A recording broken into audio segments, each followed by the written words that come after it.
शौहर घर आया और घर की हालत बहुत खराब थी। चीजें इधर उधर बिखरी हुई थी। शौहर ने बेगम से कहा, बेगम, आज मैंने अपने दोस्त को दोपहर के खाने पर घर बुलाया है। उसकी बेगम बोली, अरे रे रे रे, आप पागल तो नहीं हो गए? घर की हालत देखी है, कितना गंदा है। और ये किचन देखो, सब बर्तन धुलने वाले हैं। मैं खाना कैसे बनाऊंगी? और मुझसे इतना काम नहीं होता।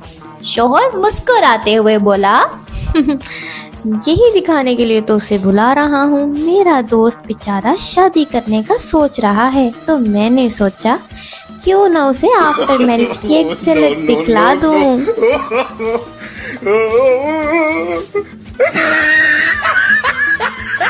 आपको हमारा कंटेंट कैसा लगता है?